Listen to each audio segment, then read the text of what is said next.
আজ রবিবার। রবি মানে সূর্য। চলুন না আজ নতুন সূর্য নিয়ে কথা বলি। সূর্যি মামা, এবার তোমার তেজটা তো বেশ মন্দ না। কোন কারণে খেপলে মামা, বাড়লো আগুন তেজটা যে? সৌরজগতের সবচেয়ে বড় আর প্রধান নক্ষত্র সূর্য। পৃথিবীতে জীবন ধারণের জন্য প্রয়োজনীয় তাপ শক্তি তৈরি করে সূর্য। আর সূর্যকে প্রদক্ষিণ করে চলা পৃথিবী তার আলোয় আলোকিত।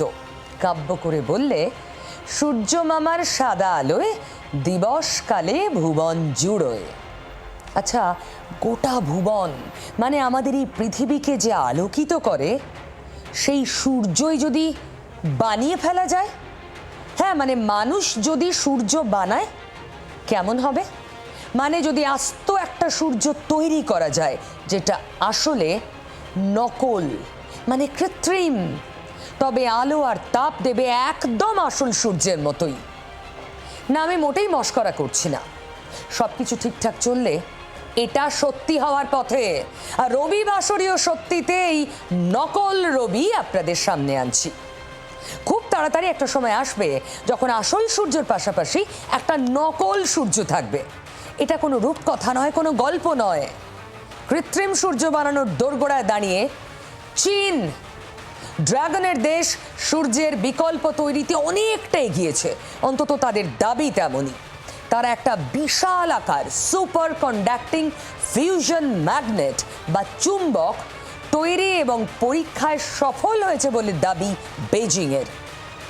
চীনা বিজ্ঞান একাডেমির ইনস্টিটিউট অফ প্লাজমা ফিজিক্সের তৈরি এই ম্যাগনেট লম্বায় 21 মিটার, 12 মিটার চওড়া, এর ওজন 582 টন। কি এই সুপার কন্ডাক্টিং ফিউশন ম্যাগনেট বা চুম্বক? এটা নিউক্লিয়ার ফিউশন রিঅ্যাক্টর বা পারমাণবিক সংমিশ্রণ চুল্লি। সূর্যের মধ্যে হাইড্রোজেন পরমাণু একত্রিত হয়ে হিলিয়ামে পরিণত হয় এবং বিক্রিয়ার মাধ্যমে বিপুল শক্তি উৎপন্ন করে। এই একই প্রক্রিয়া পৃথিবীতে ঘটানোর চেষ্টা করছেন চীনের পরমাণু বিজ্ঞানীরা। আমরা যখন নিউক্লিয়ার পাওয়ার প্ল্যান্টে এনার্জি জেনারেট করি, তখন আমরা সেটাকে ফিউশন মানে আমরা বলি ফিশন রিয়াকশন, মানে ইউরেনিয়ামকে ভেঙে দুটুকরো করে দেওয়া হয়, সেটা আমরা ফিশন বলি। এখানে যেটা করা হচ্ছে ফিউশন, অর্থাৎ সূর্যের মধ্যে যেমন প্রোটন প্লাস প্রোটন জুড়ে গিয়ে ডিউটোরিয়াম হয়, তারপর ডিউটোরিয়াম থেকে আবার হিলিয়াম হয়, তার জন্য যে এনার্জিটা জেনারেট করে, এখানেও চীন যেটা চেষ্টা করছে যে ডিউটোরিয়াম এবং ট্রিথিয়াম, হ্যাঁ এগুলো হচ্ছে হাইড্রোজেনের আইসোটোপ, সেগুলোকে জুড়ে দিয়ে প্রচুর এনার্জি জেনারেট করতে। তা হঠাৎ কৃত্রিম বা নকল সূর্য তৈরি করতে কেন লেগে পড়ল চীন? ড্রাগনের দেশের পরমাণু বিজ্ঞানীদের মাথায় এমন ভাবনা এলো কেন? এটা কোনো হঠাৎ করে আসা ভাবনা নয়। ক্লিন এনার্জি বা কার্বন মুক্ত, নিরাপদ ও অফুরন্ত শক্তির উৎস তৈরির চেষ্টায় গোটা পৃথিবীতেই গবেষণা চলছে। ফিউশন শক্তি থেকে বিদ্যুৎ উৎপাদনের গবেষণায় অনেকটাই সফল হয়েছেন চীনের গবেষকরা। 2030 সালের মধ্যে অত্যাধুনিক প্রযুক্তিতে নিরাপদ ও সীমাহীন শক্তি বা বিদ্যুৎ উৎপাদনের চেষ্টা চালাচ্ছে চীন। সূর্যের বিকল্প তৈরির চেষ্টা তারই অঙ্গ। তবে কৃত্রিম সূর্য বানিয়ে ফেলার চেষ্টায় চীন অনেকটা এগোলেও এখনো চূড়ান্ত সাফল্য পেতে চ্যালেঞ্জ রয়েছে। এই প্রযুক্তির বাণিজ্যিক ব্যবহার শুরু হতে আরো অনেক বছর, এমনকি কয়েক দশকও লাগতে পারে বলেই জানাচ্ছেন বিজ্ঞানীরা। এটা সূর্যের মতো আলো দেবে না, কিংবা সূর্যের মতো হিট দেবে না যাতে আমরা কাপড় চোপড় শুরু হতে পারি। ওই পাওয়ারটা জেনারেট করতে পারে সূর্য। ধরুন এবছরের শেষের মধ্যে যদি সাকসেসফুল হয়, তাহলে কন্টিনিউয়াসলি পাওয়ার জেনারেট করবে এবং এটার জন্য না সোলার পাওয়ার উপর নির্ভর করতে হবে কিংবা উইন্ড টারবাইন, কিছুই না। সবচেয়ে বড় কথা, আপনি যে মানে নিউক্লিয়ার ফিউয়েল যেগুলোকে আমরা এই পর্যন্ত ব্যবহার করছি, তার একটা নিউক্লিয়ার ওয়েস্টেজ হয়। এখানে কিন্তু ওই রকম মানে জিরো কার্বন এমিশন, তারপরে একদম পিওর পাওয়ার জেনারেশন হচ্ছে, যে পাওয়ারের যার বাই প্রোডাক্ট হিসাবে কোনো রকম বাজে জিনিস তৈরি হচ্ছে না। নিউক্লিয়ার ফিউশন রিঅ্যাকশনের মাধ্যমে বিদ্যুৎ তৈরিতে কার্বন ডাই অক্সাইড নির্গত হয় না। দীর্ঘমেয়াদী তেজস্ক্রিয় বর্জ্য অনেক কম উৎপন্ন হয়। তবে এই প্রযুক্তির সবচেয়ে গুরুত্বপূর্ণ দিক হলো বিক্রিয়ার জন্য হাইড্রোজেনকে এতটাই উত্তপ্ত করা হয় যে সেটা প্লাজমায় পরিণত হয়। প্লাজমার তাপমাত্রা 15 কোটি ডিগ্রি সেলসিয়াস হয়। ফলে এই প্রচণ্ড তাপমাত্রার নিয়ন্ত্রণ, তা থেকে সম্ভাব্য ক্ষতি ঠেকানোটা বিরাট বড় চ্যালেঞ্জ। কারণ এত তাপমাত্রায় প্লাজমা পরিবর্তনশীল, পারমাণবিক দুর্ঘটনার ঝুঁকি এক্ষেত্রে কম থাকলেও একেবারে নেই বলা যাবে না। বড় সড় দুর্ঘটনা যাতে না ঘটে তা নিশ্চিত করাও অন্যতম চ্যালেঞ্জ। খুব সোজা করে বললে, সূর্য পৃথিবীকে আলো দেয়, তাপ দেয়, বাঁচিয়ে রাখে।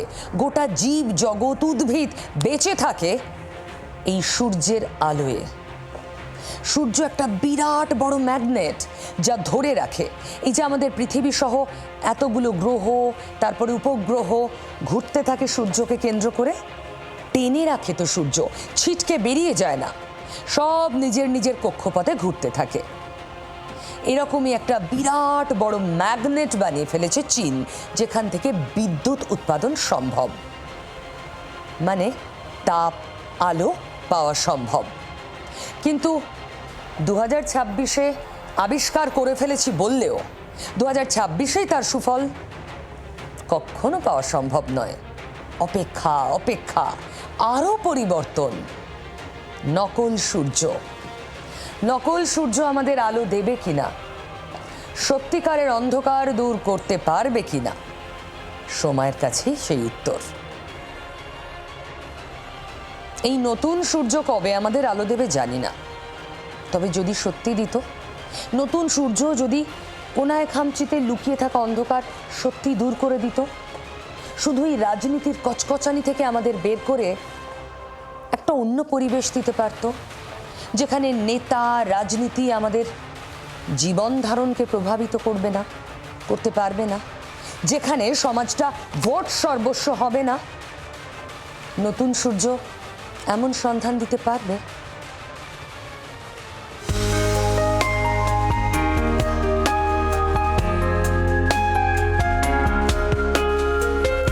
নতুন সূর্য মানে নতুন দিন, একটা উজ্জ্বল সকাল, আলো ঝলমলে ভবিষ্যৎ, আর অবশ্যই মুখে হাসি।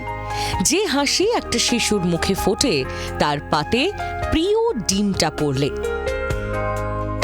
সেই ডিমের উজ্জ্বল হলুদ কুসুম, তাও তো অনেকটা ওই দূর আকাশে থাকা নক্ষত্রের মতোই। খাবার পাতে পড়লে সেখানে পুষ্টির সূর্যোদয়। দুনিয়া জুড়ে ডিমের একটা জনপ্রিয় পদের নামই হলো সানি সাইড আপ। ডিম শিশুদের কাছে কতটা প্রিয় সেটা দেখা গিয়েছিল কয়েকদিন আগের একটা ভাইরাল ভিডিওতে।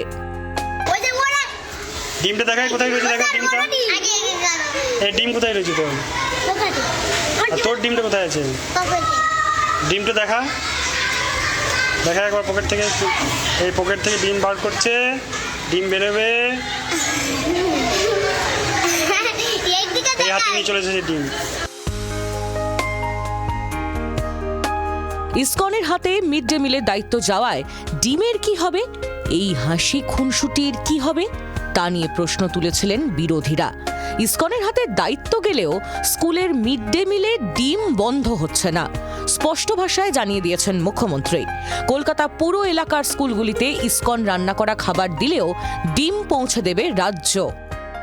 আমরা ঠিক করেছি এসএইচজি গ্রুপকে দিয়ে সপ্তাহে এই খাবারের সঙ্গে নয়, আলাদা করে আমাদের ব্যবস্থাতেই 2 দিন বাচ্চাদের ডিম সিদ্ধ বিতরণ আমরা করব।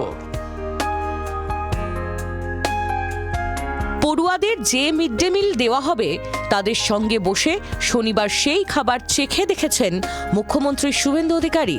এর সঙ্গে সপ্তাহে 2 দিন আলাদা করে যোগ হবে ডিম।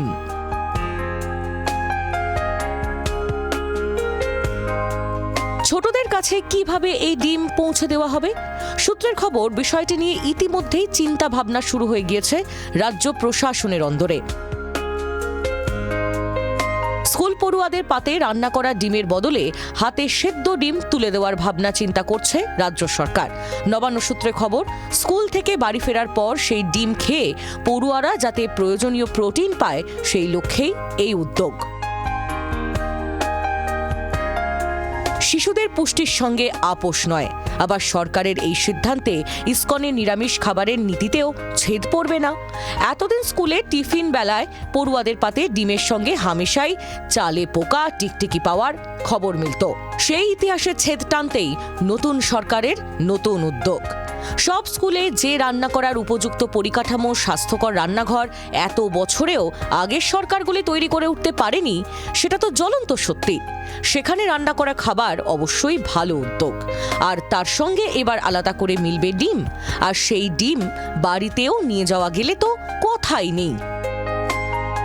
শিশুদের কাছে একটা ডিম মানে ঠিক কি, সেটার প্রমাণ তো সোশ্যাল মিডিয়ায় ছড়িয়ে পড়া ওই ভিডিওটাই দিয়ে দেয়। আচ্ছা, তুই ডিমটা তো রয়েছে, তবে শুধু ভাত খাই, তুই কি ডিম খাস না? আমার ভাইয়ের জন্য নিয়ে যাচ্ছি। তুই নিজে ডিম খাস কি খাস না? খাস তো? আমি তো সব দিন খাচ্ছি, আমার ভাইয়ের জন্য নিয়ে গেলে একদিন কি হয়? তোর ভাইয়ের জন্য একদিন নিয়ে যাচ্ছিস, তাই তো? হ্যাঁ। সেদ্ধ ডিম পকেটে করে ভাইয়ের জন্য নিয়ে যাচ্ছিল তার ছোট্ট দিদি। মাস্টারমশাই প্রশ্ন করতেই তার জবাব ছিল, ভাই একদিন খেলে ক্ষতি কি? সঙ্গে ছিল সূর্যের আলোর মতো উজ্জ্বল নিষ্পাপ হাসি। এই ছোট্ট ভিডিওটাই বুঝিয়ে দেয় একটা ডিম আসলে কত বড় ম্যাজিক করে দিতে পারে। সেই ম্যাজিকই এবার হাতে হাতে স্কুল থেকে ফেরার পর বাড়িতেও।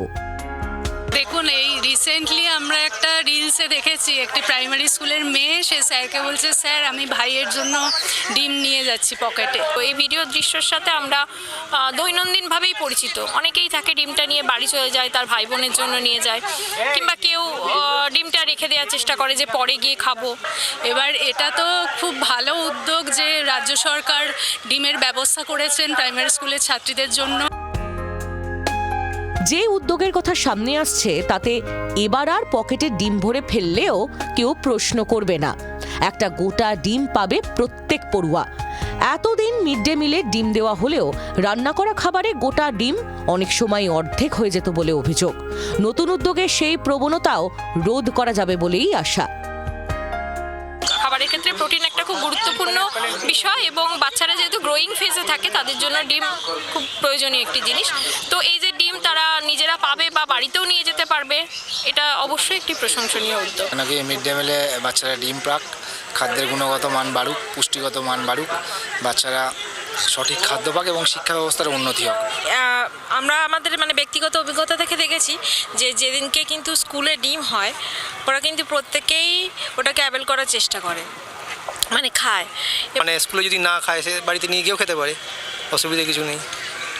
কিন্তু অ্যাপ্রিসিয়েট করবোই, এতদিন তো পাইনি গোটা ডিম। শুনেছি, আমার যেটা শুনেছি আধখানা করে দিয়েছে, কোথাও 1/4 করে দিয়েছে, সেটা যদি গোটা গোটা ডিম একটা বাচ্চা খায় mid day meal, it's good.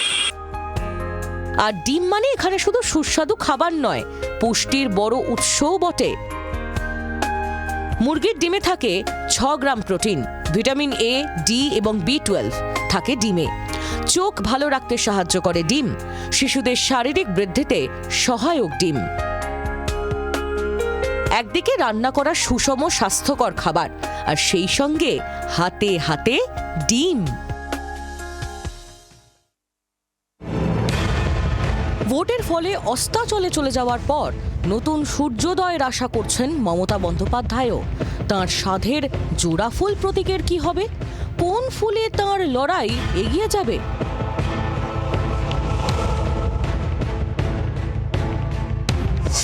দল ভেঙে টুকরো টুকরো হয়ে গিয়েছে। দলের প্রতীক জোড়া ফুলের কি হবে? বল এখন কমিশনের কোর্টে। নির্বাচন কমিশনের কাছে নিজেদের যুক্তি রেখেছেন ঋতব্রত বন্দ্যোপাধ্যায় গোষ্ঠী। আবার মমতাপন্থীদের দাবি তাঁরাই আসল তৃণমূল। এই পরিস্থিতিতে কি হবে ভবিষ্যৎ? রাজ্যে 2টো বিধানসভা কেন্দ্রে উপনির্বাচন হবে, পুরসভাগুলিতেও ভোট রয়েছে সামনে। সেখানে কোন প্রতীকে লড়বেন মমতা বন্দ্যোপাধ্যায়? মমতা তৃণমূল সূত্রে খবর, প্ল্যান বি তৈরি করে রাখছেন তাদের নেত্রী। সূত্রের খবর যেটা জানা যাচ্ছে, মমতা বন্দ্যোপাধ্যায় কিন্তু আরও একটি প্রতীক, নতুন প্রতীক তিনি তৈরি করে ফেলেছেন বা ভেবে ফেলেছেন। সিদ্ধান্ত যদি মমতা বন্দ্যোপাধ্যায়ের বিরুদ্ধে যান, তাহলে সেই প্রতীক নিয়ে নতুন দল গঠন করে নতুনভাবে রাস্তায় নামার প্রস্তুতি ইতিমধ্যেই মমতা বন্দ্যোপাধ্যায় সেরে রেখেছেন। বিধায়কদের সংখ্যার হিসেবে মমতা তৃণমূলের থেকে এগিয়ে রয়েছেন ঋতব্রত গোষ্ঠী। তৃণমূলের প্রাক্তন কাউন্সিলরদেরও একটা বড় অংশ তাদের সঙ্গে যোগ দিয়েছে। এসব দেখেই কি প্ল্যান বি তৈরি রাখার ভাবনা? সূত্রের খবর, মমতা বন্দ্যোপাধ্যায়ের নতুন দলের প্রতীকেও ফুল থাকছে। গত কয়েক বছরে ভারতে যে দলগুলি তৃণমূলের মতো টুকরো হয়েছে, সেখানকার ইতিহাস দেখেই কি মমতা পক্ষের এই উদ্যোগ? 2022-এ দু টুকরো হয়ে যায় শিবসেনা। উদ্ধব ঠাকরের দল ছেড়ে বিদ্রোহ ঘোষণা করেছিলেন একনাথ শিন্ডে এবং তাঁর অনুগামীরা। মুখ্যমন্ত্রী পদ থেকে ইস্তফা দেন উদ্ধব, একনাথ শিন্ডে হয়ে যান মুখ্যমন্ত্রী। এরপর কমিশনে গিয়ে শিবসেনার প্রতীক দাবি করে শিন্ডে শিবির, সেটা তারা পেয়েও যান। শরদ পাওয়ারের দল এনসিপির ক্ষেত্রেও কার্যত একই ঘটনা। এনসিপির নাম ও প্রতীক ঘড়ি ব্যবহারের অধিকার অজিত পাওয়ার গোষ্ঠীকে দেয় নির্বাচন কমিশন। তৃণমূলের ক্ষেত্রে শেষ পর্যন্ত কোন সিদ্ধান্ত নেবে কমিশন? এই পরিস্থিতিতে অপেক্ষা না করে আগে থেকেই প্ল্যান বি তৈরি করে রাখা হচ্ছে। সেই ইঙ্গিত স্পষ্ট মমতা বন্দ্যোপাধ্যায়ের দলের নেতাদের কথায়। এই সিম্বলের ব্যাপারে আমাদের 7 দিন সময় দিয়েছিলেন, এদের 3 বার সময় দেওয়া হলো। মমতা বন্দ্যোপাধ্যায় সব কিছুর জন্যই তৈরি থাকেন, নিশ্চয়ই সিদ্ধান্ত নেবেন। মমতা দিয়ে একটা ব্র্যান্ড, তাকে রিপ্রেজেন্ট করছে কোন সিম্বল, সেটা একটা জাস্ট আনুষ্ঠানিকতা। যে কোনো পরিস্থিতির জন্য তৃণমূল কংগ্রেস পুরোদস্তুর প্রস্তুত আছে, কিন্তু আমাদের আইনি অধিকার, রীতিগত সংসদীয় রীতিতে অধিকার, ঘাসের উপর জোড়া ফুল এবং সর্বভারতীয় তৃণমূল কংগ্রেস, এটা মমতা বন্দ্যোপাধ্যায়। শুধু সৌগত রায় বা কুণাল ঘোষী নন, প্ল্যান বি তৈরির ইঙ্গিত 21শে জুলাইয়ের মঞ্চ থেকে দিয়েছিলেন খোদ মমতা বন্দ্যোপাধ্যায়ও। ব্যাট বলের খেলা হবে, আর তুমি আমার সিম্বল কাটলে তোমার হাতে সরকার আছে বলে আমি মানুষ যে সিম্বল গ্রহণ করবে, যদি সেই সুযোগ আসে আমি ছাড়বো না, আমি সুপ্রিম কোর্ট পর্যন্ত দেখব। ঘাসফুলের প্রতীকে প্রচার তাঁর জীবনে অতীত, এটা কি বুঝে গিয়েছেন মমতা বন্দ্যোপাধ্যায়? দিল্লিতে নির্বাচন কমিশনের ফুল বেঞ্চের সঙ্গে দেখা করার পর দাবি করেছিলেন তাঁরাই তৃণমূল। প্রতীকের প্রশ্ন, ফান্ডের প্রশ্ন কোথা থেকে আসছে আমরা জানি না, কারণ আমরাই তো তৃণমূল কংগ্রেস। এরপরে সোশ্যাল মিডিয়া লাইভ করে মমতা বন্দ্যোপাধ্যায় বলেছিলেন, মানুষ যা গ্রহণ করবেন সেটাই তাঁর প্রতীক। যদি ভ্যানিশ কুমার বাবু যদি সিম্বল দিয়েও দেয় তাতে কি যায় আসে? সিম্বল সেটাই হয় যেটা সাধারণ মানুষ গ্রহণ করে। দরকার আমি গলায় সিম্বলটা ঝুলিয়ে মানুষের কাছে যখন বেরোবো, আপনারা কি আমার কণ্ঠরোধ করতে পারবে? এই মন্তব্যগুলিকে জুড়েই তাই প্রশ্ন আসছে, মমতা বন্দ্যোপাধ্যায়ের দল কি বুঝে গিয়েছে ঘাসফুল নিয়ে লড়াইয়ের দিন তাদের শেষ? আনফর্চুনেট, কতটা লজ্জার বিষয়। ফুল তো বাজারে অনেক আছে, কিন্তু আজকে যে দলকে উনি হাতে করে তৈরি করলেন, তাই আজকে খারাপই আর কি, যে দলটা উনি হাতে করে তৈরি করেছিলেন আজকে তার সাথে, তার সেই ব্যক্তিটার সাথে সবাই ধোঁকা দিল। এবার অন্য কোনো ফুল নিয়ে লড়াই। জোড়া ফুলের পর কোন ফুল পছন্দ করতে পারেন মমতা? বিপক্ষে গেলে একদিকে যেমন আইনি লড়াই চলবে মমতা বন্দ্যোপাধ্যায়ের শিবিরের তরফ থেকে, কিন্তু সময় নষ্ট না করে নতুন প্রতীক নিয়ে নতুনভাবে রাজনৈতিক ময়দানে ঝাঁপাতে চলেছেন মমতা বন্দ্যোপাধ্যায়। কালীঘাটে কান পাতলেই কিন্তু এই খবর শোনা যাচ্ছে। এখন শুধুমাত্র সময়ের অপেক্ষা, কমিশন কি সিদ্ধান্ত নেয়। শুরুতেই নতুন সূর্য, নতুন সম্ভাবনার কথা বলেছি। নতুন সম্ভাবনার খনি জেন জিও। এরাই তো আগামী, এরাই তো ভবিষ্যৎ। আবার এই জেন জি বিরাট বড় চিন্তার কারণও। ये जेन जी जिनके जबान पे शहीद आजम भगत सिंह का इनकलाब जिंदाबाद का नारा था, और जब वो कभी आपसे टकराते थे तो दूसरा नारा देते थे, वास्ते गुने हुइयां, वास्ते गुने हुइयां। फोमो होने के बाद लहू इनको डेलुलू हुआ, डेलुलू डॉक्टर डेलुलू डेल्यूशन श्रीकांत जी, इनको लगा छात्र हमारे साथ आएंगे, तो डिल्लू के बारे में बोले ना, आप भी उस दिलुलू में ना रहना कि वो आपके साथ है। आज की जनरेशन किसके साथ है ये 29 में पता चलेगा, तब देखा जाएगा। इतने प्यार से, इतनी खूबसूरत तरीके से इस्तीफा मांगते थे, कहते थे जब आपसे इस्तीफा भी मांगते थे तो कहते थे पुचू पुचू इस्तीफा दे दो आज। अगर मैं जेनजी की भाषा को बोरो करूं, then I will have to say Modi ji clocked it।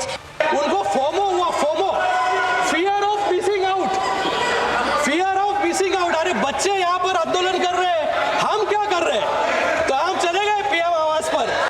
কি শুনলেন এতক্ষণ? সাংসদরা কি বললেন?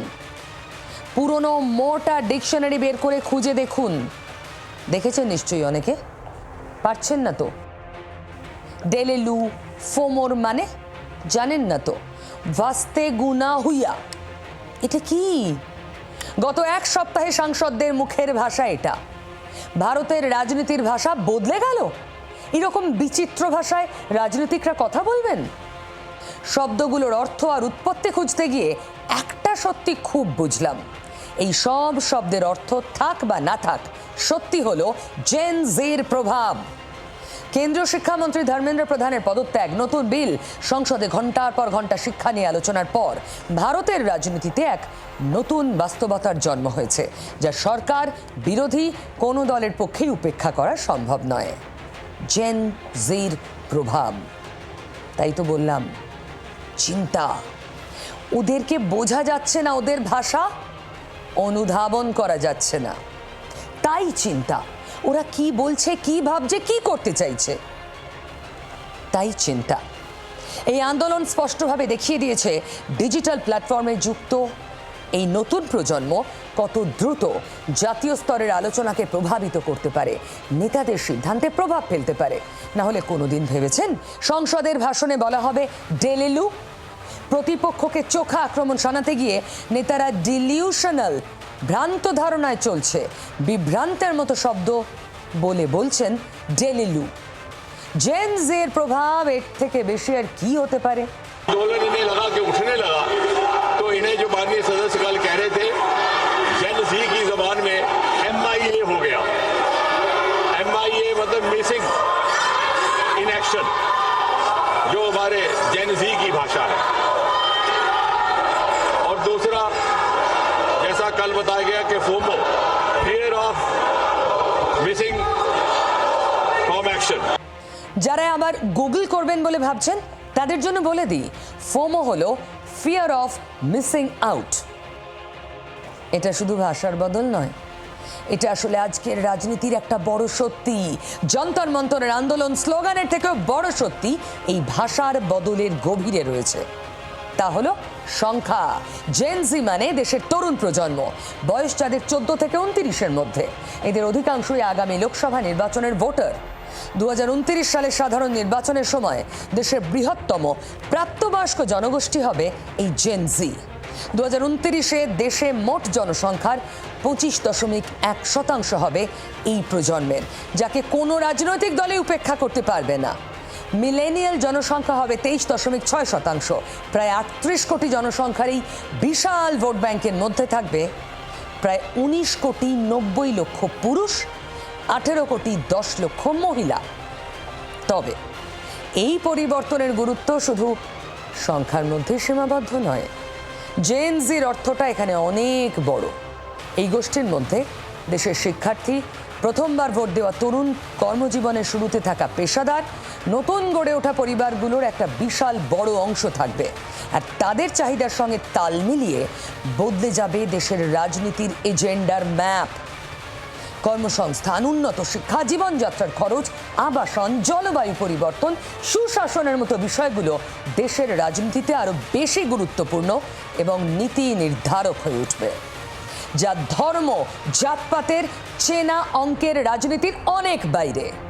এবার সেখানে একটি প্রশ্ন হচ্ছে সাধারণভাবে যে এই যে ধর্ম বা সেই সংক্রান্ত যে আলোচনা, হিন্দু রাষ্ট্রবাদ সম্পর্কে যে আলোচনা, ধর্মীয় মৌলবাদ সম্পর্কে যে আলোচনা, সেই দিকে তারা যাবেন নাকি শিক্ষা, স্বাস্থ্য, পরিবেশ এই দিকটায় তারা যাবেন? আমার মনে হয় মৌলিকভাবে আগেও যারা ভোট দিয়েছেন তাদের সঙ্গে আজকের দিনের সেভাবে কোনো তফাৎ হওয়ার কথা নয়। বিভিন্ন সময় এই যে সংসদীয় গণতন্ত্র, তাতে মানুষ বিভিন্ন দিকে যান। আজকে যারা বয়স্ক তারাও এক সময় যুবক ছিলেন। ফলে মূল প্রশ্ন হচ্ছে সেই সময় যে রাজনৈতিক আলোচনা, যে রাজনৈতিক ভাষ্য, সেখানে কোন কোন বিষয়গুলি গুরুত্বপূর্ণভাবে উঠে আসছে। তাই রাজনীতিকরাও ওদের বুঝতে চাইছেন, ওদের রিড করতে চাইছেন ভবিষ্যতের কথা ভেবে। বুঝতে না পারলে আউট হয়ে যেতে হবে, কারণ ওরাই ভবিষ্যৎ। যন্তর মন্তরের আন্দোলন তো এর প্রমাণ। পরীক্ষায় প্রশ্ন ফাঁস নিয়ে এত বড় আন্দোলন দেশ দেখেছে আগে? এই আন্দোলনের ফল কি হলো দেশ দেখেছে কখনো আগে? বিরোধীরা নিজেদের রাজনৈতিক ক্যারিয়ার এই আগুনের আঁচেই তো গুছিয়ে নিতে নেমে পড়েছিলেন, এটাও তো সত্যি। আর এই লাইনগুলোকে জুড়লে বলাই যায় এই প্রজন্মের চাহিদা মাথায় রেখে রাজনীতি বদলে যেতে পারে। আর এই জেন জির ঠিক পেছনেই অপেক্ষা করছে আরও বড় একটা জনগোষ্ঠী, জেনারেশন আলফা। 2029 সালে এই প্রজন্মের সদস্যরা ভোটাধিকার পাওয়ার বয়সের নিচে থাকবে, তবুও তাদের জনসংখ্যা প্রায় 41,70,00,000 ছাড়িয়ে যাবে বলেই ধারণা করা হচ্ছে। এর ফলে জেনারেশন আলফাই হবে সামগ্রিকভাবে বৃহত্তম প্রজন্ম। একদিকে জেন জির সক্রিয় রাজনৈতিক প্রভাব, অন্যদিকে জেন আলফার এই বিশাল জোয়ার স্পষ্ট ইঙ্গিত দেয় ভারতের ভবিষ্যৎ রাজনৈতিক দলগুলোর টিকে থাকা সম্পূর্ণ নির্ভর করবে এদের ওপর। তাদের মতো করে যে দল যত দ্রুত নিজেদের গড়ে পিটে নিতে পারবে তত টিকে থাকবে। তবে অঙ্কে এখানেও কিন্তু একটা অন্য ছবি আছে। জেন জি বা জেনারেশন জেড দেশের বৃহত্তম প্রাপ্তবয়স্ক প্রজন্মে পরিণত হওয়া সত্ত্বেও সামগ্রিক ভোটার তালিকায় তরুণ ভোটারদের অনুপাত ক্রমান্বয়ে হ্রাস পাচ্ছে। কারণ ভারতের জনসংখ্যা ধীরে ধীরে বার্ধক্যের দিকে এগিয়ে যাচ্ছে। 1988 সালে 18 থেকে 29 বছর বয়সীরা ভারতের মোট ভোটার জনসংখ্যার 38.3% ছিল। 2024-এর মধ্যে সেই ভাগ কমে 30.1% এসেছে। ইউএন মিডিয়ান প্রজেকশনস অনুযায়ী 2029-এর মধ্যে আরও কমবে, 27.8% পৌঁছবে। অন্য কথায় এই দশকের শেষের দিকে প্রতি 4 জন যোগ্য ভোটারের মধ্যে মাত্র 1 জন এই 18 থেকে 29 বছর বয়সী গোষ্ঠীর অন্তর্ভুক্ত হবেন। অন্যদিকে 45 থেকে 61 বছর বয়সী মানুষের অনুপাত ক্রমাগত বৃদ্ধি পাচ্ছে। পুরুষদের মধ্যে এই হার 10.9 থেকে বেড়ে 2029 সালে 18.3%, আর মহিলাদের মধ্যে 11.3 থেকে বেড়ে 2029-এ 18.6% হবে। বিশেষজ্ঞরা বলছেন রাজনৈতিক প্রভাব কেবল সংখ্যার অনুপাত দিয়ে নির্ধারিত হয় না। এই প্রজন্মের অভূতপূর্ব ডিজিটাল সংযোগ, উচ্চ শিক্ষাগত আকাঙ্ক্ষা, সোশ্যাল মিডিয়ার মাধ্যমে দ্রুত জনমত গঠনের ক্ষমতা, হিসেব বদলে দেওয়ার ক্ষমতা প্রভাব ফেলবে। তাই বয়স্ক ভোটারদের সমর্থন ধরে রাখার সঙ্গেই এই প্রজন্মের মন জয় করে রাখা সব দলের কাছে টার্গেট। প্রধানমন্ত্রী এই প্রশ্ন ফাঁস আন্দোলন পর্বে এই প্রজন্মের কথা মাথায় রেখেই রিল ফরম্যাটে ভিডিও শেয়ার করেছেন। মিত্রর বদলে বলেছেন ফ্রেন্ডস। সবটাই ভবিষ্যতের দিকে তাকিয়ে। এই যে চতুর্দিকে এত রাজনৈতিক আকচা আকচি, এত মনের কোণে জমে থাকা অন্ধকার, এক্ষুনি দেখবেন দূর করতে পারবেই নতুন সূর্য।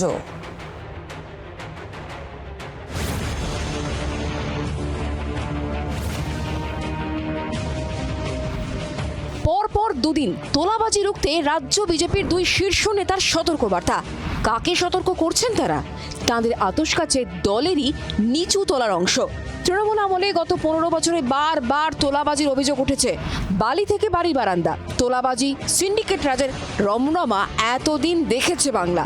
দলের নিচু তোলাকে সাবধান করেছে বা পদক্ষেপ নিয়েছে তৃণমূল নেতৃত্ব। এমন সুনাম নেই মমতা অভিষেকে। যেমন বীরভূমের টুলু মণ্ডল, টোল গেটের বেতাজ বাদশার কোটি কোটি টাকার সাম্রাজ্যের পর্দাফাঁসও হয়েই চলেছে।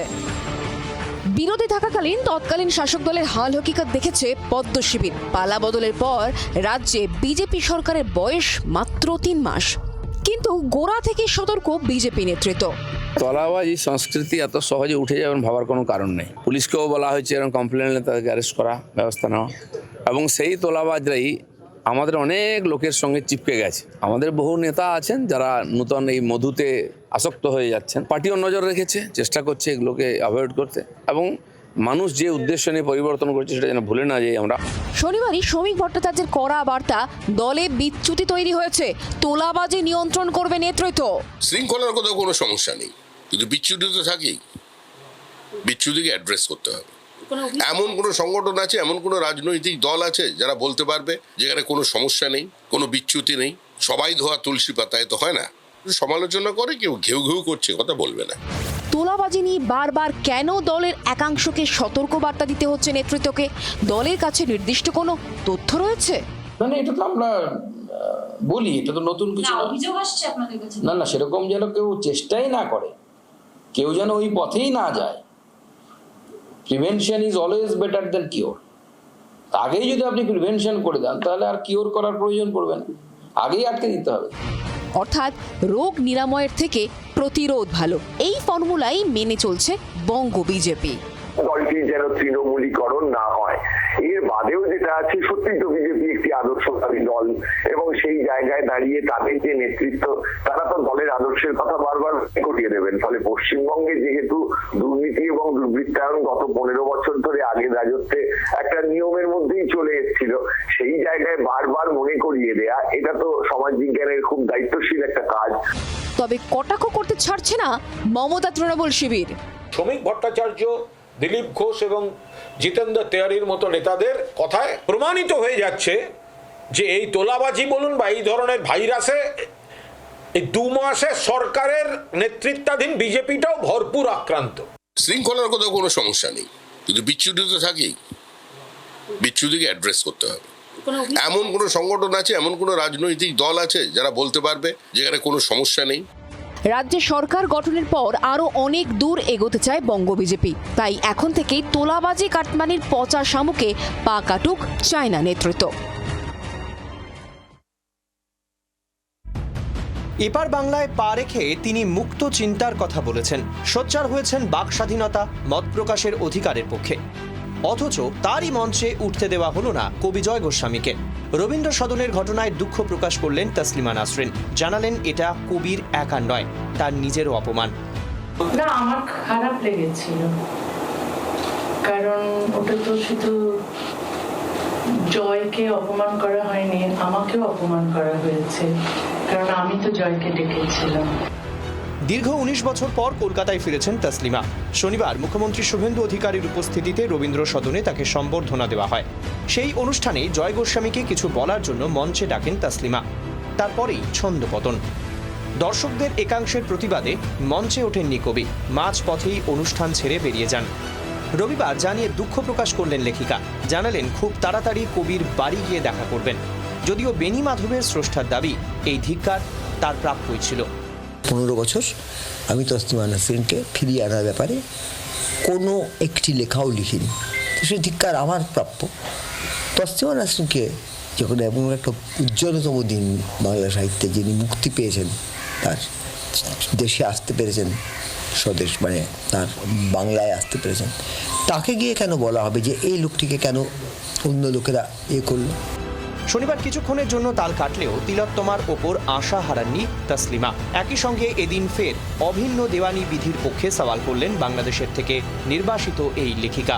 বাংলাদেশ থেকে নির্বাসিত এই লেখিকা বিরোধিতা করলেন মাদ্রাসা শিক্ষার, কথায় কথায় তুলে আনলেন ওপার বাংলায় হিন্দু অত্যাচারের কথা। হিন্দুরা অত্যাচারিত আগেও হয়েছে, এখনো হচ্ছে। যে খালেদা জিয়ার সময়, এরশাদের সময়, হাসিনার সময় এবং এখন ইউনূসের সময় এবং তারেক জিয়ার সময় একই রকম ভাবে হিন্দুরা অত্যাচারিত হচ্ছে। বাংলাদেশের সংখ্যালঘু হিন্দুদের হয়ে কথা বলায় মিথ্যে মামলায় ফাঁসানো হয় সন্ন্যাসী চিন্ময় কৃষ্ণ দাসকে। দীর্ঘদিন ধরেই তিনি জেলবন্দী, তার মুক্তির দাবিতে এদিন ফের সরব হন তসলিমা। আমি অনেক অনেক প্রতিবাদ করেছি। চিন্ময় কৃষ্ণ দাস জেলে, তাকে জেলে নেওয়া হয়েছে অকারণে। ওখানে এটা প্রতিবাদ আমরা অনেকেই করছি, সবাই আমরা চিন্ময় কৃষ্ণ দাসের পক্ষ হয়ে বলছি যে তাকে মুক্তি দাও। পশ্চিমবঙ্গের সঙ্গে তার আত্মিক যোগ দীর্ঘদিনের।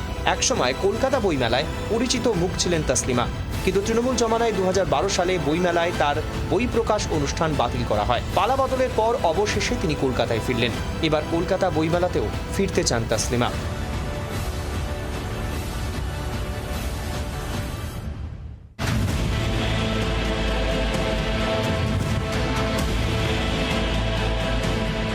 বছর 2 আগের উত্তাল সময় আরজি করে তরুণী চিকিৎসককে ধর্ষণ খুনের পরই থ্রেট কালচারের পর্দা ফাঁস হয়। ধর্ষণ খুনে বিচারের দাবির পাশাপাশি থ্রেট কালচারের বিরুদ্ধে সরব হন জুনিয়র ডাক্তাররা। এবার আরজি করে ছায়া বর্ধমান মেডিকেল কলেজে পরীক্ষায় থ্রেট কালচারের অভিযোগ। ফেল করা ছাত্রকে পাশ করিয়ে দিতে মহিলা অধ্যাপক চিকিৎসককে হুমকি দেওয়ার চাঞ্চল্যকর অভিযোগ ভাইস প্রিন্সিপালের বিরুদ্ধে। আতঙ্কে রাজ্যের স্বাস্থ্যমন্ত্রীকে নালিশ মহিলা অধ্যাপকের। গত 23শে জুলাই বর্ধমান মেডিকেল কলেজে এমবিবিএস এর তৃতীয় বর্ষের পার্ট 1 এর ইন্টারনাল পরীক্ষার রেজাল্ট বের হয়। সেখানে 6 জন ডাক্তারি পড়ুয়া ফেল করেন। কেউ নম্বর পেয়েছেন 25 অথবা কেউ পেয়েছেন 30 বা 35। অভিযোগ 6 ডাক্তারি পড়ুয়ার নম্বর বাড়িয়ে দেওয়ার জন্য কমিউনিটি মেডিসিনের মহিলা অধ্যাপককে হুমকি দেন বর্ধমান মেডিকেল কলেজের বর্তমান vice principal Tapas Ghosh. Tabulation শিটে নম্বর বাড়িয়ে দিতে হবে, না হলে ডাক্তারি পড়ুয়ারা গণ আন্দোলনে নামতে পারে হুমকি দেন ভাইস প্রিন্সিপাল। দাবি অধ্যাপকের। এরপর বাধ্য হয়ে ওই মহিলা অধ্যাপক চিকিৎসক পেন দিয়ে কেটে 30কে করে দেন 40 এবং 39কে কেটে করেন 60।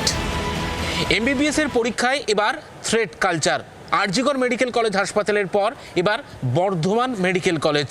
অভিযোগ, বর্ধমান মেডিকেল কলেজের তৃতীয় বর্ষের পার্ট 1 এর ইন্টারনাল এক্সাম ছিল। সেই ইন্টারনাল এক্সামে 6 জন ডাক্তারি পড়ুয়া তারা ফেল করেছেন, কিন্তু হুমকি দেওয়া হয়েছে এক মহিলা অধ্যাপক চিকিৎসককে। সেখানে বলা হয়েছে এই ফেল করা 6 জন ডাক্তারি পড়ুয়াকে অবিলম্বে পাশ করাতে হবে, না হলে গণ আন্দোলন হতে পারে। এমনইভাবে হুমকি দেওয়া হয়েছে একেবারে বর্ধমান মেডিকেল কলেজ হাসপাতালের যিনি উপাধ্যক্ষ রয়েছেন তার তরফ থেকে হুমকি ওই হাসপাতালেরই একজন মহিলা অধ্যাপক চিকিৎসককে। এরপরই বর্ধমান মেডিকেলের প্রিন্সিপালের সঙ্গে যোগাযোগ করে জি 24 ঘন্টা। অভিযোগ সত্যি মেনে নেন প্রিন্সিপাল, তবে ভাইস প্রিন্সিপালের প্রতিক্রিয়া মেলেনি। এই ঘটনাটা আপনারা যেটা শুনেছেন সেটা সত্যি হবে, আমি অনেক জনের কাছ থেকে শুনেছি। যদি মন্ত্রী জানতে চান তাহলে কি আপনি তাকে সমস্ত উত্তর দেওয়ার জন্য একেবারে রেডি করবেন? পুরো খোঁজ নেওয়া আছে। স্টুডেন্টের যেহেতু কোনো আলাদা আইডেন্টিটি হয় না, সুতরাং ওরা স্টুডেন্টই হবে। নামগুলো আমি বলতে পারবো না, নাম আমার জানা নেই। আমাকে যদি লিখতে হয় আমি নামগুলো জেনে। আপনি রিপোর্ট দিতে প্রস্তুত, একেবারে রিপোর্ট দিতে জমা করতে। এটা কি কাম্য? কাম্য নয়। থ্রেট কালচারের অভিযোগ নিয়ে তদন্তের আশ্বাস দিয়েছেন রাজ্যের স্বাস্থ্যমন্ত্রী। এই খবরটা আমার কাছে এসেছে, আমি খবরটা জেলা সফর যেদিন শুরু করেছি সেই দিনই এসেছে। এটা খুব চাঞ্চল্যকর খবর। আমার কাছে একটা সফট কপি এসে পৌঁছেছে। এটা যেহেতু একটু সেনসিটিভ ইস্যু, সেই জন্য আমি এটার পর এক্ষুনি কোনো রকম টিকা টিপ্পণী করব না। সোমবার দিন এটা নিয়ে তদন্ত হবে এবং আমরা এই নিয়ে আমার অবর্তমানে তদন্তে এগোনোর জন্য বলেছি। বদলের বাংলায় কলেজে কলেজে থ্রেট কালচারের বীজ অঙ্কুরেই বিনাশ করতে চায় বিজেপি সরকার। অপেক্ষায় বর্ধমান মেডিকেল কলেজ। হামিম সম্পর্কে শুনে তো আমি চমকে গেছি। হামিম জয়ের সদস্য, এই ভাট্টি গ্যাংয়ের সঙ্গে অ্যাক্টিভলি কাজ করত, হানি ট্র্যাপের মাধ্যমে বিভিন্ন টার্গেট ফিক্স করত, এগুলো তো শুনেছি। কিন্তু এদের মূল লক্ষ্য ছিল নাকি পুলিশকে মারা, পুলিশের ওপর রাগ। আর সেই জন্যে আমাদের রাজ্যে পুলিশ মন্ত্রী ছিল টার্গেট। ভাবতে পারেন, এরা অলরেডি ভিন রাজ্যে পুলিশ মেরেছে। কোথায় দেখুন।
গত ফেব্রুয়ারি মাসে পাঞ্জাবে তিনজন পুলিশ কর্মীকে একেবারে ঠান্ডা মাথায় হত্যা করে এবং তার দায়ভার নেওয়া হয় এই তেহরাকে তালিবানি হিন্দুস্তানের তরফ থেকে। এবং এখানেই সব থেকে বড় প্রশ্ন উঠছে, তাহলে কি খোদ পুলিশ মন্ত্রীকেই টার্গেট করা হয়েছিল এই রাজ্যে? এবং সেক্ষেত্রে হামিমরা কি রাজ্যের মুখ্যমন্ত্রী এবং পুলিশ মন্ত্রী শুভেন্দু অধিকারীর যে গতিবিধি তারা সংগ্রহ করছিলেন, সেই তথ্য সংগ্রহ করছিলেন, তা কি তার উপরে হামলা করার জন্য? কেন জঙ্গি নিশানায় মুখ্যমন্ত্রী? রাস্তায় নো নামাজ, খারিজি মাদ্রাসায় নজরদারি, মাদ্রাসায় বন্দে মাতরম মাস্ট, অনুপ্রবেশ রুখতে পদক্ষেপ, সীমান্তে বিএসএফকে জমি। আমাদের যে অনারেবল চিফ মিনিস্টার আছেন রাজ্যের, ওনাকেও টার্গেট করার এর মধ্যে প্ল্যানিং ছিল। আমরা দেখলাম কি কমিউনিকেশন প্যাটার্ন মধ্যে আমরা জানতে পারলাম কি হামিম মন্ডলকে টাস্ক দেওয়া হয়েছিল কি ওনার কিছু মুভমেন্টস স্টাডি করতে এবং কিছু যদি আনগার্ডেড টার্গেটেড যেখানে হতে পারে সেই মুভমেন্টসগুলো রিভিল করতে। আর এর উপরে আমরা একটা কমিউনিকেশন প্যাটার্ন দেখলাম। হামিমকে এই কাজের দায়িত্ব দিয়েছিল পাক হ্যান্ডলাররা। হামিম মন্ডলের সঙ্গে যোগাযোগ ছিল পাকিস্তানের কুখ্যাত শাহজাদ ভাট্টি গ্যাংয়ের সদস্য পাক জঙ্গি রানার। ইউকে বা মেক্সিকোর মতো দেশের সিম ব্যবহার করে পাকিস্তান থেকে ভারতীয় নাম্বারের সঙ্গে যোগাযোগ হতো। বিভিন্ন পোর্টালের মেসেজ বা কমেন্ট বক্সে সাংকেতিক শব্দ ব্যবহার করে বার্তা। এলিমেন্ট এক্স বা সেশনের মতো অ্যাপ ব্যবহার করা হতো যোগাযোগের জন্য। এলিমেন্ট এক্স অ্যাপে চাঞ্চল্যকর কথোপকথন দুপক্ষের। ওই অ্যাপে দুটি বড় ভয়েস রেকর্ডিং উদ্ধার। নজর এড়াতে ডিসকর্ড অ্যাপেও কথা বলতো হামিম। 333 সাংকেতিক শব্দ ব্যবহার করা হতো মেসেজিংয়ে। সারাদিনে কোন আধ ঘন্টায় মুখ্যমন্ত্রীর নিরাপত্তা কম থাকে সেই তথ্য রানাকে চ্যাটের মাধ্যমে দেয় হামিম। পাল্টা পরবর্তী কী পদক্ষেপ হবে তা অডিও ক্লিপ করে হামিমকে পাঠায় পাক জঙ্গি রানা। হামিমকে অস্ত্র সরবরাহ করা হবে বলেও ওই এলিমেন্ট এক্সের চ্যাটে হামিমকে জানায় রানা। অভিযুক্তদের মোবাইল থেকে ডেটা সংগ্রহ করে ডিকোডিংয়ের চেষ্টায় তদন্তকারীরা। দেশ জুড়ে ছড়িয়ে রয়েছে হামিমদের জাল। ইতিমধ্যেই ঝাড়খণ্ডের সাহেবগঞ্জে পুলিশের জালে ধরা পড়েছে তার বান্ধবী অর্পিতা সরকার। শাহজাদ ভাট্টি গ্যাংয়ের সঙ্গে যুক্ত থাকায় গত কয়েকদিনে ভিন রাজ্য থেকে ধৃত অনেকেই। অসম, মহারাষ্ট্র, রাজস্থানে ধৃত বেশ কয়েকজন। হামিমদের শিকড় ছড়িয়েছে পাঞ্জাবেও। উগ্রবাদী সংগঠন KAF PS এর সঙ্গেও জড়িত শাহজাদ ভাট্টি গ্যাং। জড়িত খালিস্তান লিবারেশন আর্মি, শেরি পাঞ্জাব ব্রিগেডের সঙ্গেও। এর পিছনে কাজ করছে তেহরিকে তালিবান হিন্দুস্তান। গোটা বিষয়টিতে যা বোঝা যাচ্ছে তা হলো হামিমের ফুল নেটওয়ার্কটাই কাজ করত তেহরিকে তালিবান হিন্দুস্তানের ইশারায়। TTH হলো ISI এর তৈরি করা প্রক্সি নেটওয়ার্ক, যা ভারতে নাশকতা চালাতে ও পুলিশ অফিসারদের লক্ষ্য করে হামলা করতে ব্যবহৃত হচ্ছে। এর অর্থ হামিমের মেন টার্গেটও নিয়োগ হয়েছিল শুভেন্দু অধিকারীকে খুন করতে।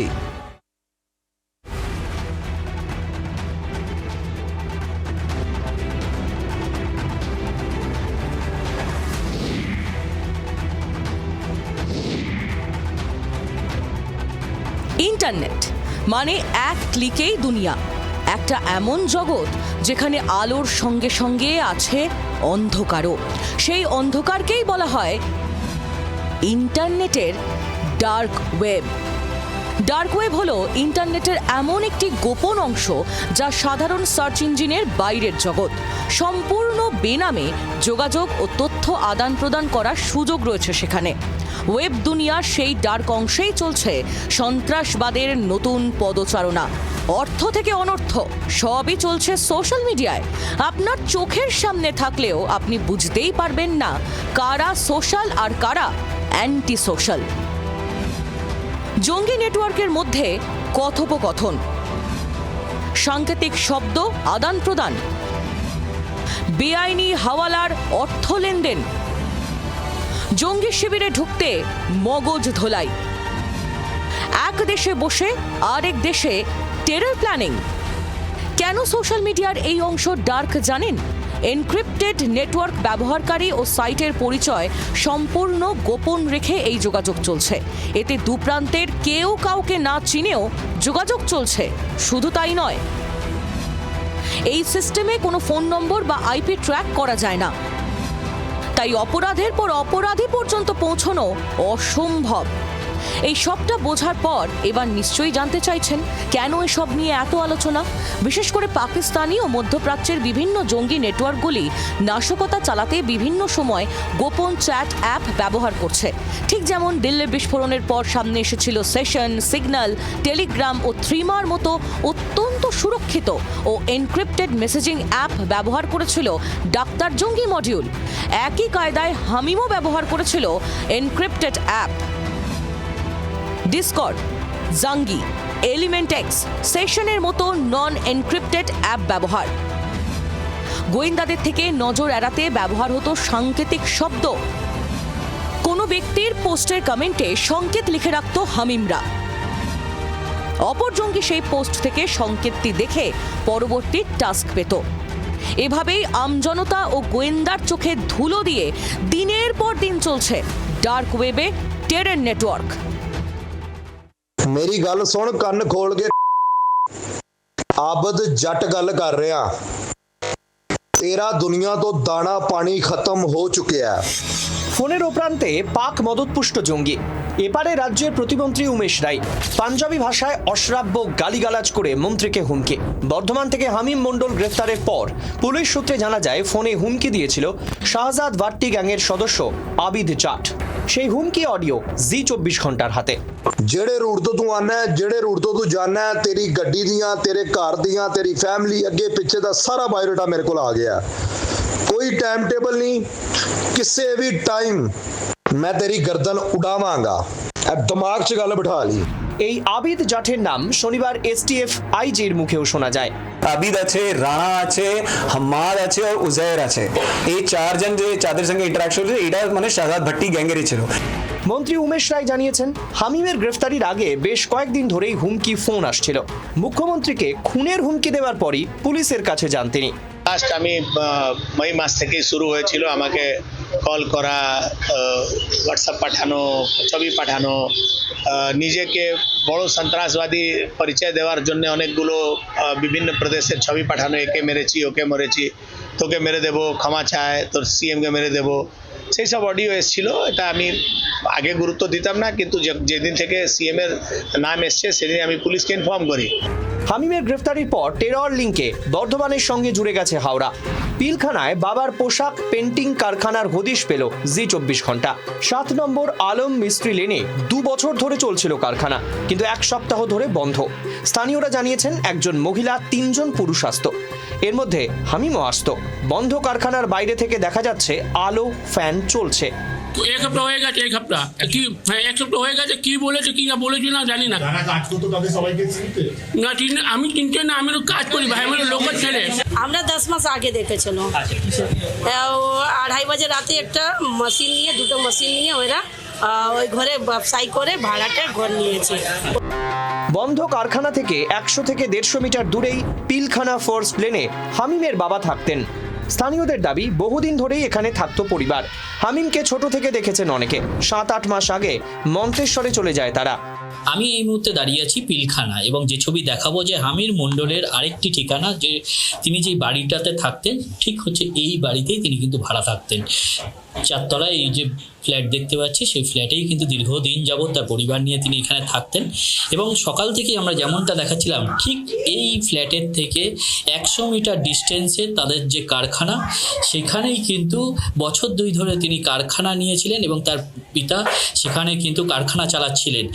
সন্ত্রাসবাদী হামিমের ম্যাপে আপাতত হাওড়া টু বর্ধমানের রোড ম্যাপ পেয়েছেন তদন্তকারীরা। জালে পড়ার আগে হামিমের গতিবিধি কোথায় কোথায় ছিল আপাতত এসটিএফ এর তদন্তের আওতায়। আচ্ছা, টুলু তো টার্কিতে ঘুরছেন, কিন্তু টুলুর ফেলে যাওয়া সাম্রাজ্যের রবিবারে কি কি ঘটনা ঘটছে, কি দেখছে আমার সহকর্মীরা? পুলিশ নতুন কিছু পেল? আরো কতশো টাকার এফডির খোঁজ, চলুন দেখি।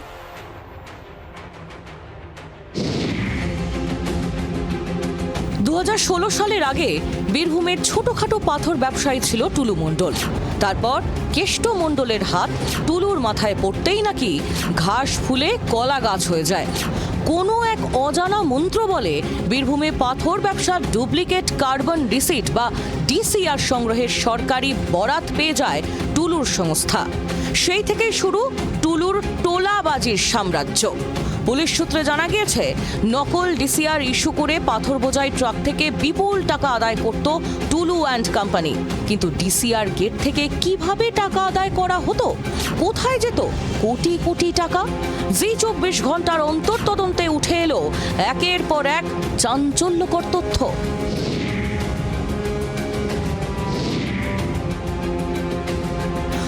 বেআইনি ডিসিআর এর কারবারে স্থানীয় অনেকেই যুক্ত ছিলেন।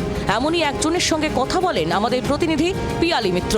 সেই কর্মীর দাবি, মোট 3 ধাপে সরানো হতো টাকা। প্রথম ধাপে ডিসিআর গেট থেকে আদায় করা টাকা নিয়ে যাওয়া হতো মোহাম্মদ বাজার সোত সালে টুলুর অফিসে। টুলুর অফিসে 2 থেকে 3 দিনের টাকা একসঙ্গে জমা রাখা হতো। একাধিক ডিসিআর গেটে যে নকল ডিসিআর কেটে কোটি কোটি টাকা প্রত্যেক দিন টুলু মণ্ডল বেআইনিভাবে উপার্জন করত, সেই টাকা সেই ডিসিআর গেটগুলো থেকে এই অফিসে নিয়ে আসা হতো। 2 থেকে 3 দিন এই অফিসেই সেই টাকা জমা থাকতো। কোনো সময় 1 কোটি, কোনো সময় 10 কোটি বা তারও আরও বেশি হতো। টুলু মণ্ডল যদি অনেক বেশি টাকা হতো নিজে চলে আসতো এবং তারপর রাতের অন্ধকারে, বিভিন্ন সময় রাতের অন্ধকারে এই অফিস থেকে গাড়িতে তোলা হতো টাকা এবং একেবারে গাড়িটা সেই গেটের সামনে লাগানো হতো যাতে কেউ সেইভাবে নজর না দিতে পারে। দ্বিতীয় ধাপে টুলুর অফিসে জমা টাকা বড় বড় ব্যাগে ভরে সরানো হতো। টাকা বোঝাই গাড়ির নিরাপত্তায় থাকতো টুলুর সশস্ত্র দল। এখন যে থলিগুলি মানে দেখলাম, ওই সব থলি আমরা চোখে দেখেছিলাম, মানে যেগুলো মিনার মণ্ডলের বাড়িতে যে থলিগুলো, ওই সব থলি আমরা কিন্তু বাস্তবে চোখে দেখেছি। ও অফিসে পড়ে থাকতে, সেই থলে চলে গেল অফিসে। অফিসের ভেতরে একটা ফুল গাড়ি লোড হয়ে গেল, টাকা লোড হয়ে গেল। টাকা মানে টাকা বলতে বুঝতাম, বটে জানতাম। তারপরে ওর পেছনে একটা গাড়ি, মানে বডিগার্ড, আর্মস সহ, হ্যাঁ বডিগার্ড, গার্ড যেগুলি নাম বলছি, আর্মস সঙ্গে। এখানেই শেষ নয়। তৃতীয় ধাপে সোত সালের অফিস থেকে গাড়িতে করে নগদ টাকা নিয়ে যাওয়া হতো টুলুর পেট্রোল পাম্পে। সেখান থেকে টাকা পরে অন্যত্র সরিয়ে ফেলা হতো। প্রতিদিনের নগদ লেনদেনের হিসেব লেখা কাগজপত্র নিয়মিত পুড়িয়ে ফেলা হতো। সাধারণ আমরা জানতাম যে এটা বটে, যখন ব্যাগ ভরতে আমরা কি এসে থুড়ি কাগজই তো, কাগজ তো পুড়িয়ে দিত, আগুন লাগে জ্বালিয়ে দিত। কাগজ পুড়িয়ে, হ্যাঁ, হিসাব যে পাইতে পাই রোজ হিসাব হতো, দাদার অফিসে হিসাব হয়ে গেল, এত টাকা এত টাকা প্রত্যেকদিন জ্বালিয়ে দিত। কে জ্বালাতো? কে জ্বালায় তো অত জানে, বসে আছে। শনিবার রাতেই টুলুর সোত সালের অফিসে হানা দেয় পুলিশ। মিনার মণ্ডলকে সঙ্গে নিয়ে তল্লাশি চালান তদন্তকারীরা। বিশাল সশস্ত্র বাহিনী নিয়ে কেজিএফ শাসন করত পর্দার রাকি ভাই। অত বড় না হলেও বীরভূমে টুলু মণ্ডলের সশস্ত্র বাহিনীর সংখ্যাও নেহাত কম ছিল না। এই বাহিনীর দাপটেই জেলা জুড়ে অবৈধ ডিসিআর এর কারবার চালাতো টুলু। এই বাহিনী আগলে রাখত টুলুর সোনার ডিম পাড়া ডিসিআর গেটগুলি।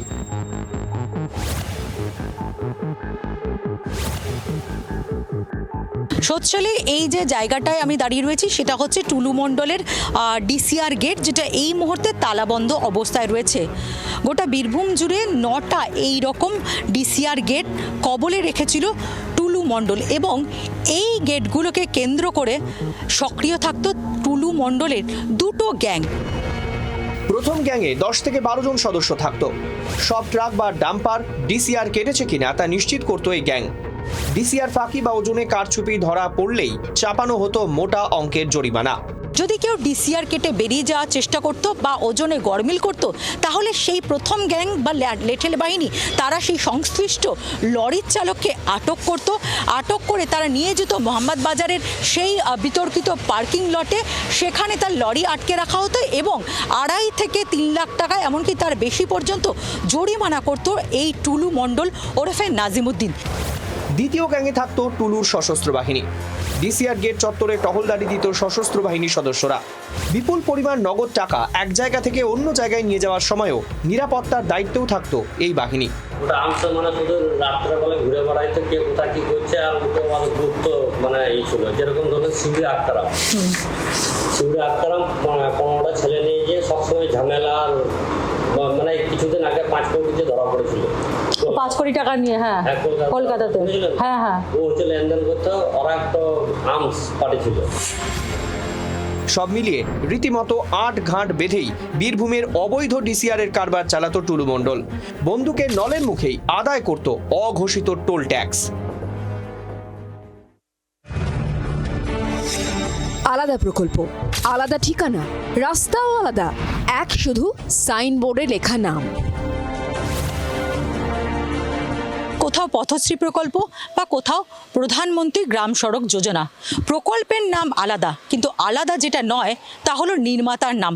জায়গায় জায়গায় যে বোর্ড রয়েছে সেখানে দেখা যাচ্ছে নির্মাতা হচ্ছেন মণ্ডল স্টোন প্রোডাক্ট, অর্থাৎ টুলু মণ্ডলের সংস্থা।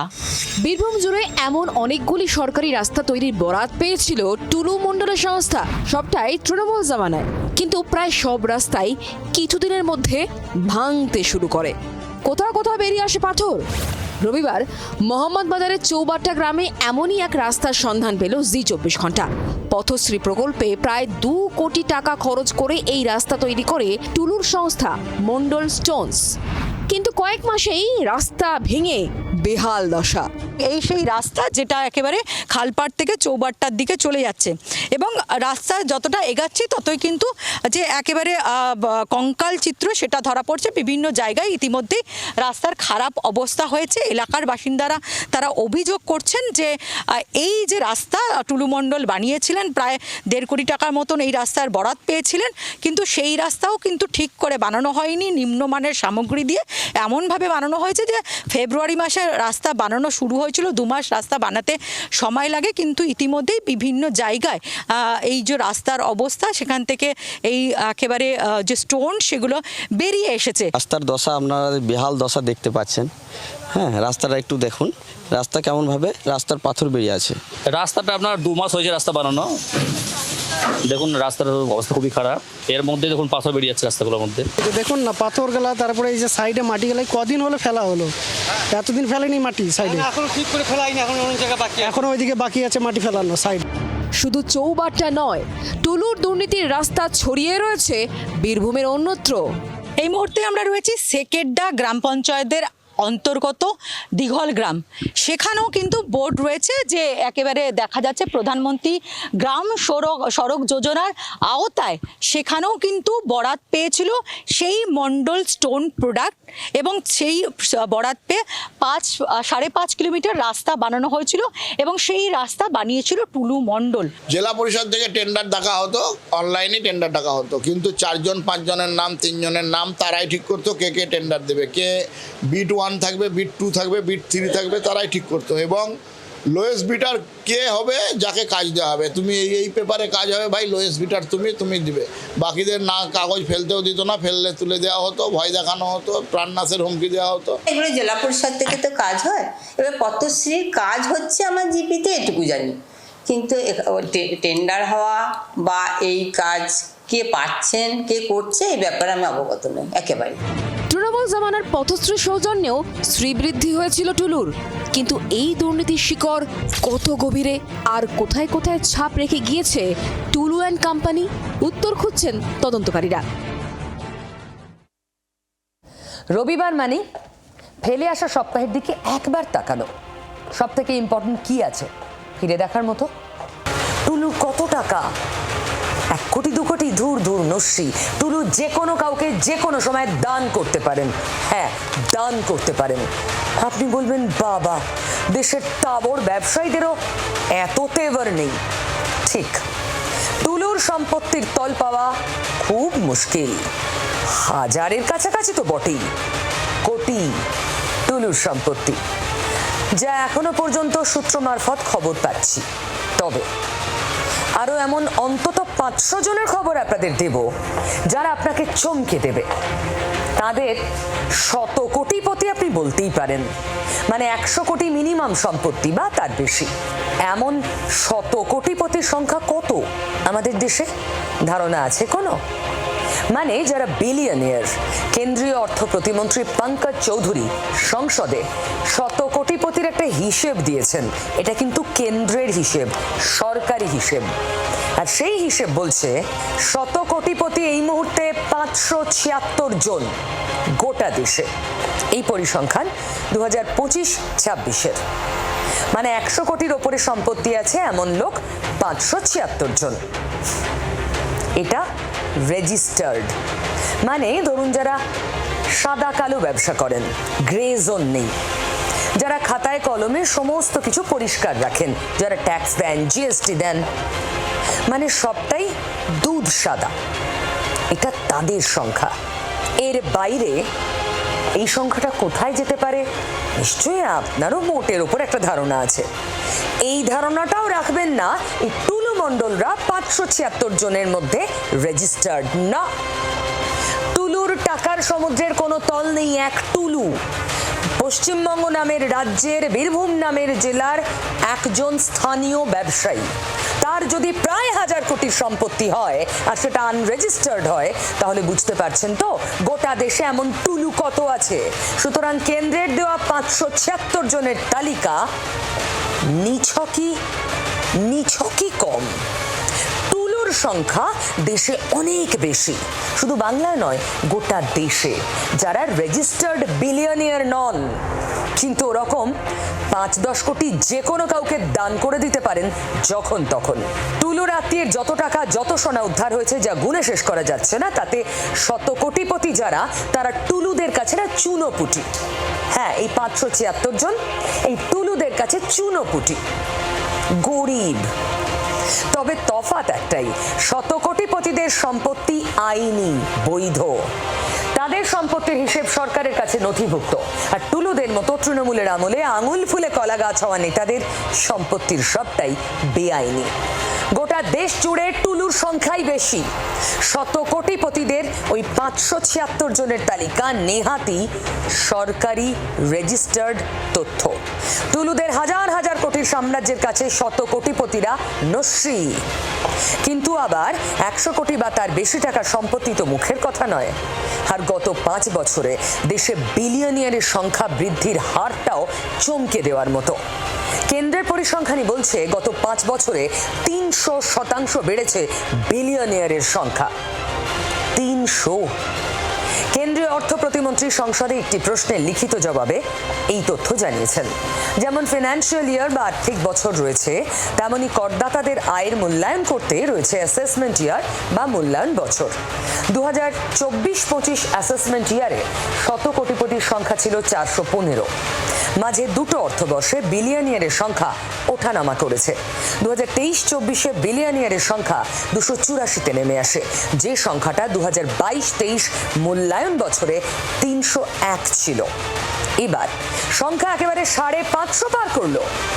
2021-22-এর পরিসংখ্যান বলছে মাত্র 142 জন ভারতীয় সম্পত্তি 100 কোটি বা তার বেশি ছিল। সেই হিসেবে বিলিয়নিয়ারের সংখ্যা 300% বেড়েছে মাত্র 5 বছরে। দেশের 100 কোটিপতি বাড়লে সেটা তো ভালো, কিন্তু আমরা কথায় কথায় বলি না যে ধনী আরো ধনী হচ্ছে, গরিব আরো গরিব। ভারতের অর্থনৈতিক বৈষম্যের ছবিটা এখন এটাই।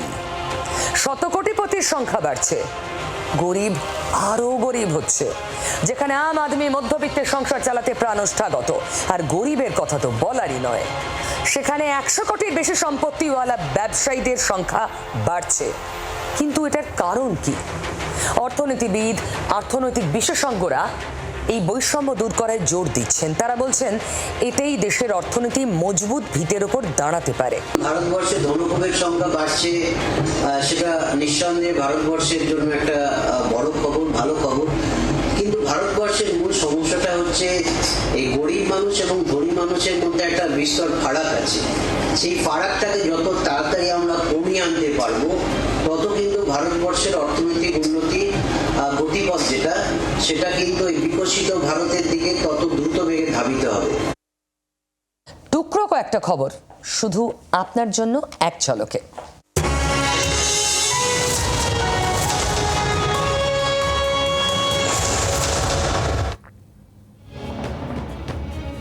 তসলিমার মঞ্চে কবি জয় গোস্বামীকে উঠতে বাধা। জয় গোস্বামীর অপমান তার অপমান বললেন লেখিকা। জয় গোস্বামীর বাড়িতে গিয়ে কথা বলবেন ডেকেছিলেন তিনি, জানালেন তসলিমা। গতকাল শ্রমিক, আজ দিলীপ। বদলের বাংলায় বরদাস্ত নয় তোলাবাজি। দলের একাংশকে নিশানা দিলীপের। তোলাবাজি নিয়ে বারবার দলকে কেন সতর্কবার্তা দিতে হচ্ছে?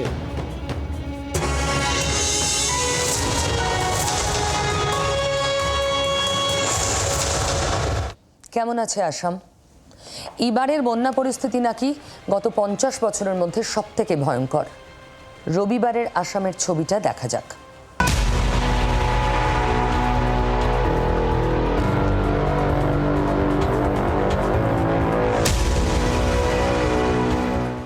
নতুন সূর্যের আলোয় সত্য আরো প্রকট হোক, এই আশা করি শেষ করি আজকের সত্যের সফর। সঙ্গে থাকুন, যা বলবো সত্যি বলবো।